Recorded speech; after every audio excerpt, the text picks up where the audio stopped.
আসসালামু আলাইকুম বন্ধুরা, কেমন আছো? আশা করছি ভালোই আছো। আলহামদুলিল্লাহ, আমিও তোমাদের দয়ায় ভালো আছি। তো আজকে আমি ডিম, আলু আর মূলা দিয়ে ইলিশ মাছ রান্না করব। তা কীভাবে রান্না করব তা তোমাদের সাথে আমি শেয়ার করে নিচ্ছি। ইলিশ মাছ ভাজা হয়ে গেছে। আর আজকে আমার রান্নাটা বন্ধুরা রান্না করতে অনেক দেরি হয়ে গেছে, কারণ আমাদের এলাকায় গ্যাস থাকে না। আমার শাশুড়ি মাঝে মধ্যে আমার চুলায় এসে রান্না করে যায়। তো উনি আবার তরকারি রান্না করলো, চাল রান্না করলো, আবার আমিও ভাত রান্না করলাম, শাক ভাজি করলাম, ডালের ভর্তা করলাম। এখন প্রায় 3টা বেজে গেছে। আমার হাজব্যান্ড এখনও ভাত খেতে আসেনি, আমার ছেলেও আসেনি। তো চিন্তা করলাম তো রান্নাটা সেরেই ফেলি। তো ভালো হয়েছে, ওরা এখন আসেনি, রান্নাটা শেষ হতে হতে যেন আসে, সেই দোয়াই করছি।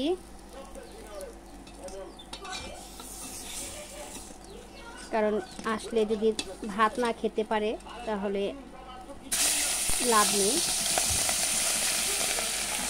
তো এখানে আমি সিম, ছোট মূলা আর আলু কেটে নিয়েছি। আর এখানে তোমার বেশি করে কাঁচামরিচ আর পেঁয়াজ কুচি দিয়ে আর কি আমি রান্না করব। মশলা একদম হালকা দেব, তার জন্য আমি কাঁচামরিচটা বেশি নিয়ে নিয়েছি, মরিচটা কম দেব আর কি। তো কিভাবে রান্না করব তা অবশ্যই তোমরা দেখবে।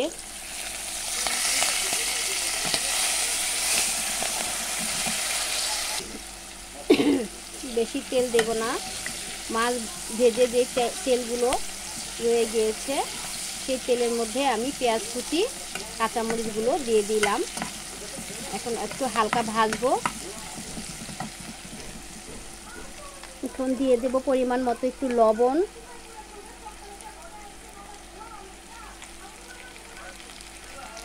একটু ধনে গুঁড়া,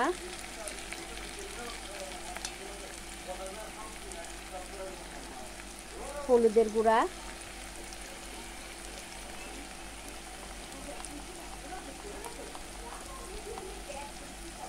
মরিচের গুঁড়া,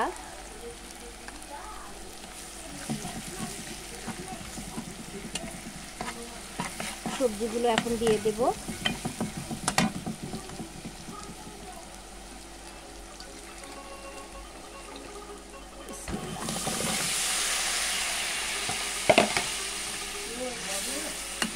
কে?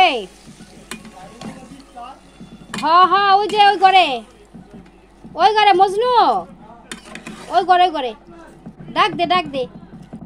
ওই আমাদের এলাকার এক ছেলে, ওর নাম মজনু, মানসিক ভারসাম্য আর কি। ও আসছে ও আবার আমাদের এলাকার টুকিটাকি কাজকর্ম এক একজনকে করে দেয়। তো ওই বিনিময়ে মানুষে কিছু টাকা দেয়, ওর দিয়ে ওর হাত খরচটা চলে যায়। মানে কাজকর্ম করতে পারে না তেমন, মানে জ্ঞান বুদ্ধি খুবই কম। দেখতে যুবকের মতোই, কিন্তু জ্ঞান কম। তো বসায় দিলাম বন্ধুরা, হতে থাক। চুলাটা আমি একটু বাড়িয়ে দিই।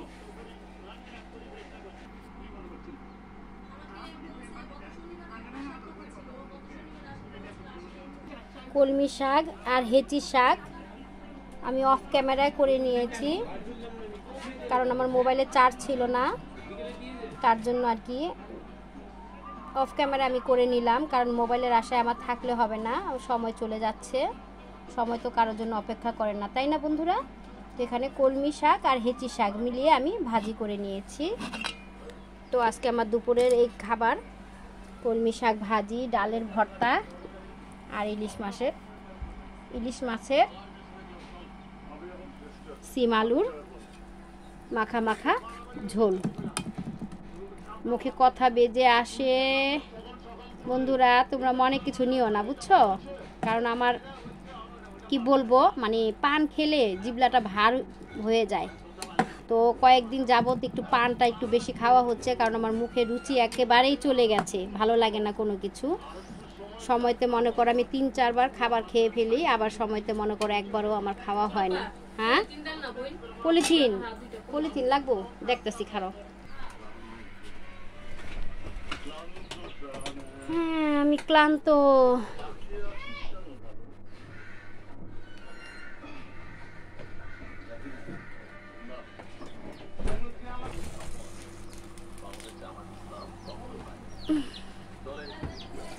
টমেটো থাকলে ভালো হতো, টমেটো শেষ হয়ে গেছে। আজকে তো বাজারে যাওয়া হয় নাই।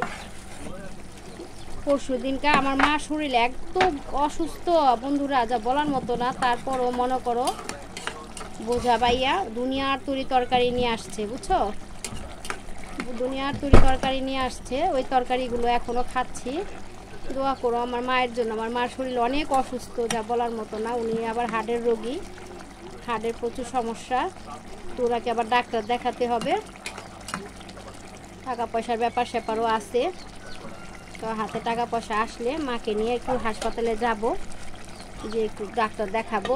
ইসিজি করতে হবে, ইকো করতে হবে, অনেক অনেক ঝামেলা, যা বলার মতো না। চাইলে অবশ্যই আমার মার চিকিৎসা হইব ইনশাল্লাহ, আশা রাখতেছি।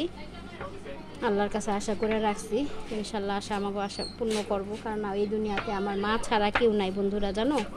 এই যে আরাফাত এন্টারপ্রাইজ, এই যে আমার নাতি আসছে, আমার ভাতিজার ছেলে। এটা আমাদের আরাফ দুষ্ট ছেলে।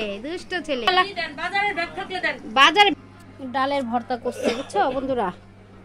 ডালটাকে সিদ্ধ কইরা শুকনা মরিচ ভাজা, কাঁচা পেঁয়াজ আর ধনিয়া পাতা দিয়া হাতে ডইলা ভর্তা করছি। আজকে আমার এই রেসিপি ডালের ভর্তা, তারপরে কলমি শাক আর হেঁচি শাকের ভাজি আর সিম আলুর তরকারি, ইলিশ মাছের তরকারি। এই আজকে আমার রেসিপি, আলহামদুলিল্লাহ।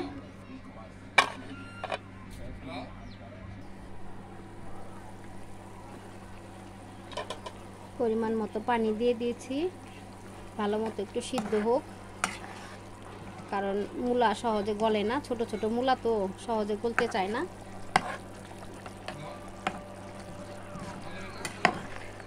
আমাদের টিনের চালের উপরে একটা বিড়াল মইরা রয়েছিল, বুঝছো বন্ধুরা। এই বিড়ালটারে ফালানো হইলো, এটার জন্য আমার ভাইয়ের বউ বড় বাজারের ব্যাগ চাইছে।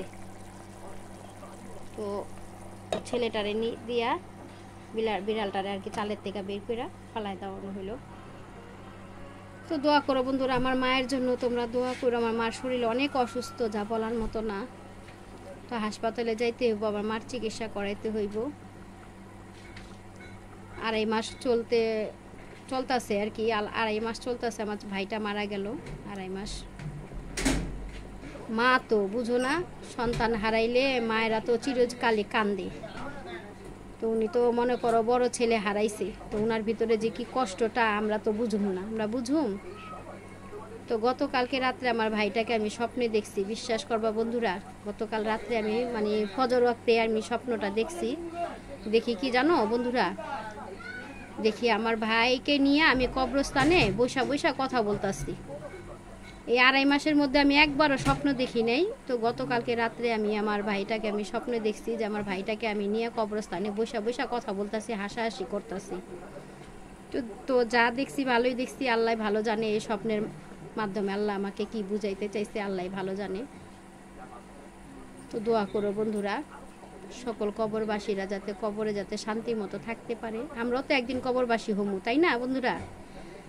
দুনিয়াটা তো হইলো ক্ষণস্থায়ী, চিরস্থায়ী না। সবারই যেতে হইব, এই পথের পথিক আমরা সবাই কিন্তু কবর কিন্তু প্রতিদিন কিন্তু আশায় থাকে, প্রত্যেকটা দিন কবরে আশায় থাকে যে কখন আমার বুকে আইসা আদম সন্তান ঘুমাইব, তাই না বন্ধুরা।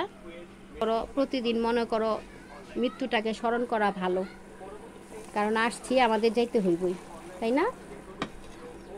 তো বন্ধুরা যদি আমার ভিডিও দেখতে তোমাদের কাছে ভালো লাগে, তো রিকোয়েস্ট রইল তোমরা অবশ্যই লাইক কমেন্ট বেশি বেশি করে শেয়ার করে দিবা, যাতে আমার ভিডিওগুলো সব কিছু রানিং থাকে, ঠিক আছে, ডাউন যাতে না হয়ে যায় বন্ধুরা। যদি তোমাদের সাপোর্ট থাকে তো অবশ্যই রানিং হয়ে থাকবে, ঠিক আছে। এটা হলো আমাদের কাপুরাল আঙ্কেল, উনি আসে, কোথায় থাকেন তাই জানি আপনি, ড্যামরা না কাকা, ড্যামরা থাকে উনি। প্রতি মাসে 2-3 বার আসে আমাদের এখানে কাপড় নিয়ে। দোয়া করবেন এই আঙ্কেলের জন্য, অনেক ভালো মানের মানুষ, খুবই ভালো মাশাআল্লাহ। তো ওনার কাছ থেকে আমরা শাড়ি বলেন, 3 পিস বলেন, আমরা সব সময় নেই ওনার কাছে। আবার সব প্রয়োজনের মতে আবার মার্কেটের থেকেও আনা হয়। বন্ধুরা, রান্না আমার শেষ। সোনার বাংলাদেশ, এখন তোমাদের কাছ থেকে আমি বিদায় নেব। তোমরা ভালো থেকো, সুস্থ থেকো, এই দোয়াই করি সব সময়। আর আমার জন্য দোয়া করবে, আমার মায়ের জন্য দোয়া করবে, ঠিক আছে বন্ধুরা? তো আজ এই পর্যন্তই। আল্লাহ হাফেজ, আসসালামু আলাইকুম।